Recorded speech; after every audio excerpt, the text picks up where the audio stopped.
एक ईंटों का प्राचीन मंदिर है जिसे गुप्त काल में गुप्त वंश के राजाओं ने बनवाया है। आइए इसे दिखाते हैं आपको।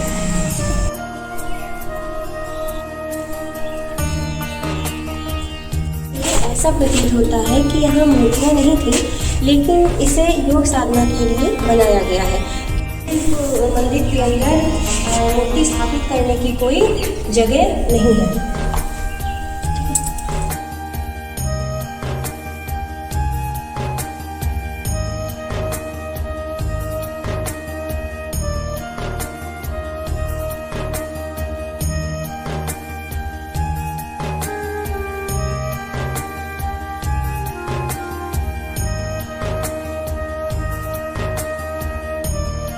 शिलालेख को देखकर यह पता चलता है कि यह मंदिर 5वीं शताब्दी में गुप्त वंश के राजाओं द्वारा बनवाया गया था। ईंटों का यह मंदिर अपनी सुरक्षित तथा उत्तम सांचे में ढली ईंटों के कारण विशेष रूप से प्रसिद्ध है। इसकी एक एक ईंट सुंदर एवं आकर्षक आलेखनों से जड़ित थी। इसकी 2 फुट लंबे चौड़े खाने अनेक सजीव एवं सुंदर उभरी हुई मूर्तियों से भरी थी। इसकी छत शिखरमयी है तथा बाहर की दीवारों के ताकों में मृणमयी मूर्तियां दिखाई पड़ती हैं। इस मंदिर की हजारों उत्खचित ईंटें जो हैं लखनऊ संग्रहालय में सुरक्षित हैं। अंग्रेजी आक्रमण के तहत इस मंदिर की वास्तुकला को काफ़ी क्षति पहुंची थी। ईंटों से बना यह मंदिर गुप्त वास्तुकला शैली का एक बहुत ही सुंदर उदाहरण है। इस मंदिर को देखकर हमें बड़ी प्रसन्नता हुई और अब बढ़ते हैं कानपुर के एक और ऐतिहासिक मंदिर की तरफ। यह मंदिर भगवान जगन्नाथ का मंदिर है। यह मंदिर कानपुर जिले के भीतर गांव ब्लॉक मुख्यालय से 3 किलोमीटर दूर बेहटा गांव में स्थित है। कहा जाता है कि इस मंदिर की खासियत यह है कि बारिश से 7 दिन पहले इसकी छत पर बारिश की कुछ बूंदें टपकने लगती हैं। हालांकि कई बार इस रहस्य को जानने की कोशिश की गई है, लेकिन तमाम सर्वेक्षणों के बाद भी पुरातत्व वैज्ञानिक मंदिर के निर्माण और रहस्य का सही समय पता नहीं लगा पाए। सिर्फ इतना पता चल पाया है कि मंदिर का आखिरी जीर्णोद्धार 11वीं सदी में हुआ था।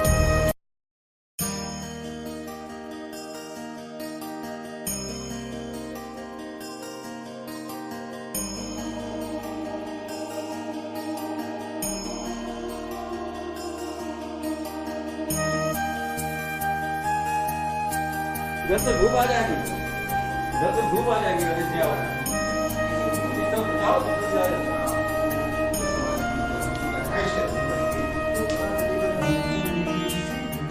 जाओ जाना सीखा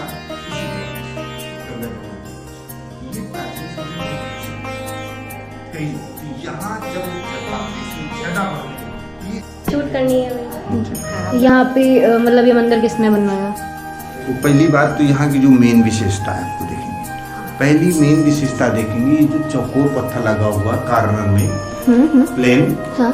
यही मानसून पत्थर है। और जैसे ही मानसून समुद्र में बनता है, ये पत्थर पसीज के टपकने लगता है। और ये तब तक टपकता है जब तक मानसून हमारे उत्तर प्रदेश में पूर्णतया प्रवेश नहीं करता। और जैसे ही मानसून हमारे उत्तर प्रदेश में प्रवेश करेगा, ये सूख जाएगा। जैसे इस वर्ष, पिछली वर्ष आप 7 जुलाई तक आती तो इसमें बूंदें दिखाई देती। 8 जुलाई को जैसे ही मानसून हमारे उत्तर प्रदेश में प्रवेश किया, ये सूख गया। दूसरी खासियत इसकी ये होती है कि जिस प्रकार की बरसात होनी होती है, उसी प्रकार से इसमें बूंद आती है। यदि इसके संपूर्ण पत्थर पे शुरू से बूंद आ जाती है तो शुरू वर्षा से अच्छी बरसात, फिर ऐसी बरसात होगी कि बाढ़ भी आ सकती है।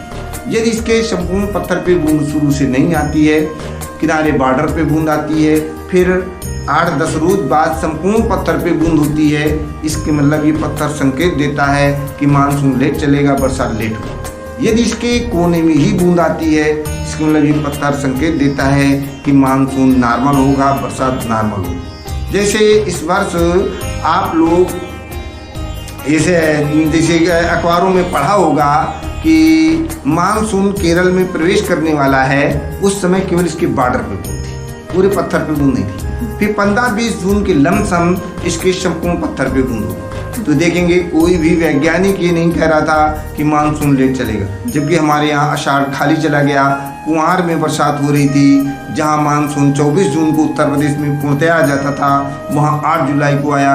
यही आज आश्चर्य का विषय बना हुआ है कि प्राचीन समय का पत्थर कितनी सटीक भविष्यवाणी करता है। दूसरी बात, इतना प्राचीनतम मंदिर जीवंत हालत में हमारे भारतवर्ष में कोई दूसरा मंदिर नहीं। इसका प्रमाण क्या है? इसका प्रमाण देखिए, ये जो चिन्ह बना हुआ है, चिन्ह को बड़ा सजा के मंदिर नुमा बना के उसके अंदर रखा गया। आप लोगों ने इतिहास में पढ़ा होगा सिंधु घाटी सभ्यता, कि सिंधु घाटी सभ्यता काल के लोग प्रतीक चिन्हों की पूजा करते थे। वहीं लिखा है कि सिंधु घाटी सभ्यता हमारे भारत की नहीं, विश्व की सबसे प्राचीनतम सभ्यता है। दूसरी बात, इधर देखेंगे, ये जो मूर्ति है, इस मूर्ति को जो इतिहास के विशेष जानकार हैं वो देखते ही बता देंगे ये मूर्ति बहुत ही प्राचीनतम और दुर्लभ है। इधर ये सर्प हैं, ये पशु हैं, ये पशुपतिनाथ हैं, ये इनकी सींग है, इधर का सींग खिल गया, टूट गया। पशुपतिनाथ के ऊपर भगवान विष्णु विराजमान हैं। ऐसी मूर्ति आपको पूरे भारतवर्ष में देखने को नहीं मिलेगी। इतिहास में जब आप हड़प्पा सभ्यता पढ़ेंगी तो सेम टू सेम यही फोटो मिलेगी। हड़प्पा और सिंधु घाटी सभ्यता का कोई भी स्थान आपको इस तरह बना हुआ नहीं मिलेगा, क्योंकि जितने भी स्थान मिले हैं खुदाई से खंडर, चाहे वो लोथालो, रोपाड़ो, कालीबंगा, हड़प्पा, मोहनजोदड़ो और बहुत से भी स्थान हैं, सब खुदाई से खंडर। इसलिए इस मूर्ति के माध्यम से कहा जाता है कि इतना प्राचीनतम मंदिर जीवंत हालत में हमारे भारतवर्ष में कोई दूसरा मंदिर नहीं हुआ।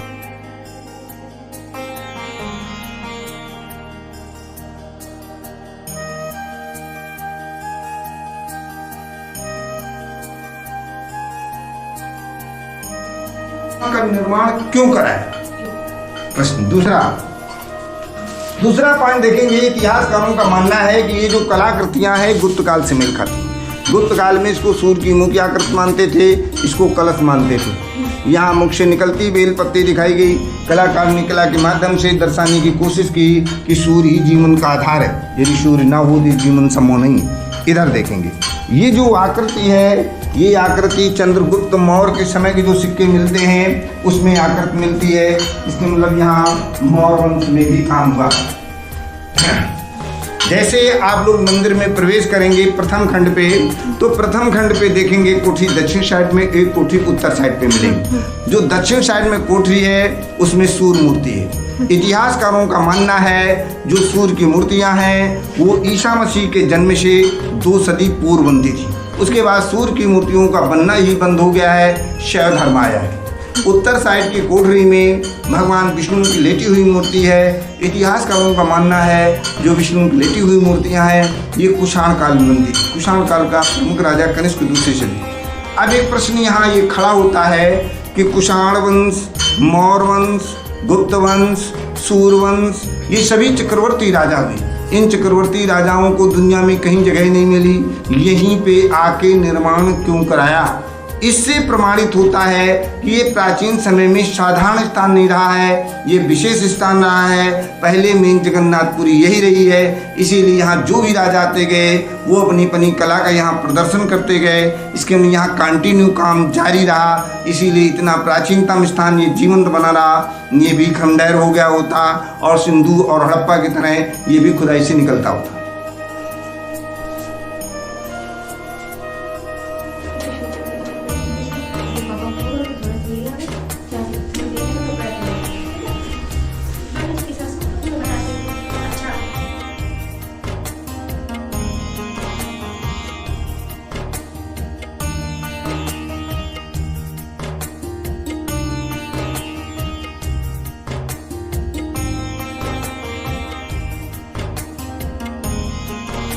माला जो पहनी है जी वो इलायची की पहनी जी है। जी तो ऐसा क्यों बने जी? क्योंकि ये जगन्नाथ जी श्रद्धा भगवान होती है।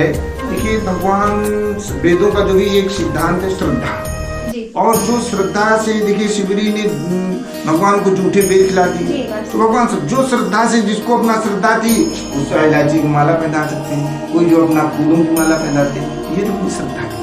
ऐसा होता है ना कि जैसे विष्णु भगवान के लिए भी अवतार है तो तुलसी की माला, तुलसी का माला भगवान को ज्यादा पसंद है। हाँ जी जी। तो बस वो सोच के ये प्रश्न आया कि इलायची की माला क्यों?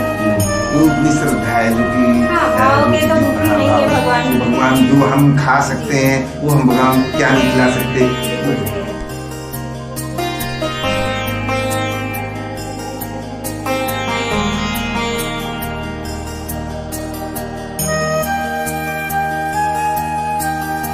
हमने यहाँ पुजारी जी और भक्तों के साथ बैठकर कुछ देर बातें की, जिससे हमें बड़ी प्रसन्नता हुई। सच है, प्रभु के भक्तों के साथ बैठकर भजन करने में एक अलग ही आनंद है।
इस यात्रा के बाद हमारा मन बहुत ही प्रसन्न हुआ। आप भी यहाँ आकर प्रभु के दर्शन अवश्य करें। अगर आपको मेरा ये ब्लॉग अच्छा लगा तो इसे लाइक करें और मेरे इस चैनल को सब्सक्राइब करें, शेयर करें और कमेंट में ज़रूर लिखें। जय जगन्नाथ।